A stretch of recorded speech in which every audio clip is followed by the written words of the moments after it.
Plaza retrouve Jessica et Sylvain, les deux architectes de l'agence qui se sont occupés... Mais qu'est-ce que tu fais?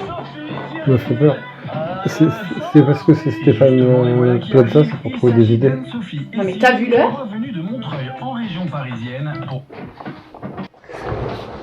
Salut, c'est Jean-Christophe. Alors, je te propose ensemble de regarder une partie de l'émission Mieux chez soi. Il y a des choses intéressantes souvent. Et là, on va se pencher sur le projet d'une archi, un projet qui est assez classique. Et j'ai envie d'essayer, je me suis dit, si on a un regard un peu différent, qu'est-ce qu'on peut avoir comme résultat? Ça te dit d'essayer? On y va, allez.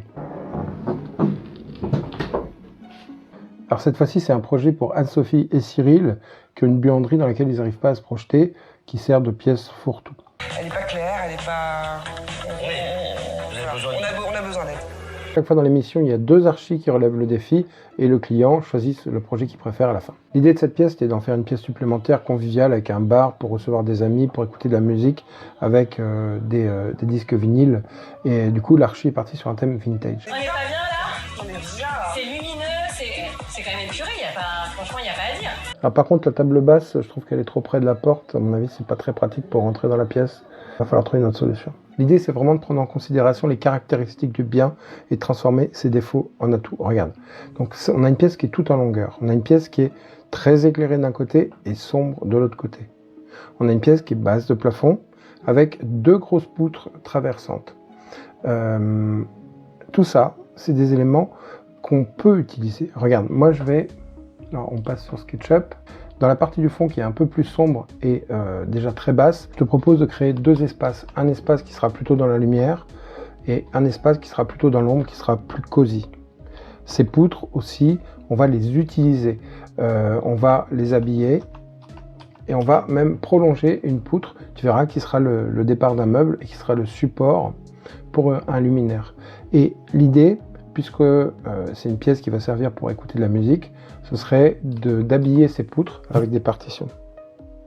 Dans la partie du fond qui est un peu plus sombre et déjà très basse, l'idée c'est d'accentuer le côté protection, un petit peu à l'image des espaces coworking, en y insérant un module qui serait fait avec des panneaux de médium. Je place deux canapés face à face, toujours dans cet esprit de convivialité. Pour ce qui est de la table basse, pour éviter d'encombrer le passage, je propose plutôt deux tables ou trois tables qu'on va pouvoir moduler suivant l'usage. Ensuite, pour donner du contraste et de la profondeur, je propose de coller un sticker sur une porte qui pourrait être translucide, avec par exemple des bouteilles qui pourraient être rétroéclairées par l'extérieur, c'est-à-dire quand il fait nuit, parce qu'on a une fenêtre dans la pièce d'à côté, quand il fait nuit, on aurait quand même ce rétroéclairage qui peut être très sympa. On peut quand même imaginer un vrai bar, parce que les stickers pour se désaltérer, c'est pas très pratique. Ça pourrait être un meuble qu'on chine et qu'on remet au goût du jour avec une peinture, un stickers, en rapport avec la musique évidemment. Tu vois, par exemple, au-dessus, là on a la langue des Rolling Stones, on a un graffiti lié à la musique. Voilà pour la partie salon. La partie en premier plan, j'aimerais qu'elle paraisse plus haute de plafond, plus claire, plus grande. Et pour ça, on va utiliser des artifices qui vont être des illusions d'optique avec des lignes. Tu sais, quand tu as un t-shirt avec des rayures dans ce sens, ça grossit, dans ce sens-là, ça mincit. Et bien là, c'est pareil. Donc, je vais prolonger la poutre qui est au plafond avec un pupitre. Et ce pupitre, en fait, il va supporter mon tourne-disque. Il a aussi cette notion de piédestal, comme une statue finalement. Et on va continuer ces lignes en collant d'autres papiers peints. Et donc on peut coller plusieurs bandes verticales. Ça peut être le support pour nos étagères de disques. Comme c'est une pièce semi-enterrée, comme souvent, c'est humide. Donc il va falloir bien ventiler avec une bonne VMC. Et alors mettre de la peinture anti-humidité, pourquoi pas. Mais il faut surtout résoudre le problème à la base. Des fois, il n'y a pas de gouttière ou simplement il manque des drains dans le sol.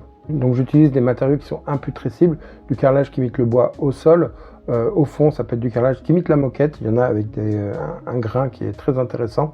Mon espace coworking là c'est du médium valchromate, donc il résiste à l'humidité. Sur les murs je te propose de mettre des lames de bois verticales, ça résistera bien à l'humidité, ça va accentuer cet effet de hauteur et le fait que ce soit ajouré, ça va absorber le bruit parce que c'est une pièce qui est faite pour écouter de la musique. Comme c'est bas de plafond, il faut que acoustiquement ce soit quand même correct.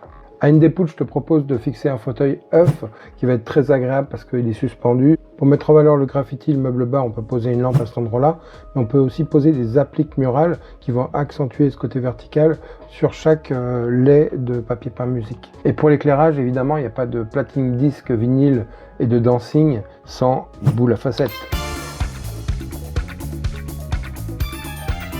Et là, je te propose un grand miroir pour augmenter cette perception de volume. Il peut être rétroéclairé, il peut probablement aussi réfléchir les millefeuilles de la boule à facettes, ça peut être très sympa.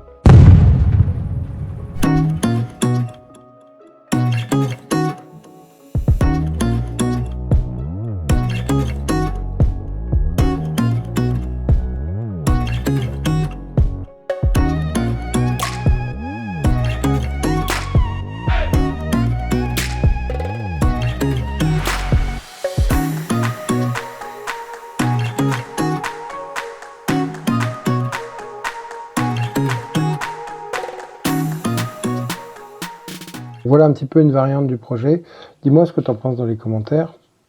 L'avantage de cette stratégie où tu vas vraiment prendre en considération les caractéristiques du lieu, c'est que tu vas pouvoir faire des économies parce que tu auras peut-être moins de travaux, mais surtout tu vas pas partir de quelque chose qui est lisse et du coup ça sera plus facile d'avoir quelque chose d'atypique avec du caractère.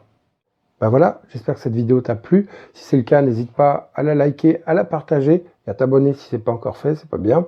Et puis tu sais que je me déplace ou je bosse par Skype si tu as besoin d'un petit coup de pouce pour un projet IMO, un projet déco.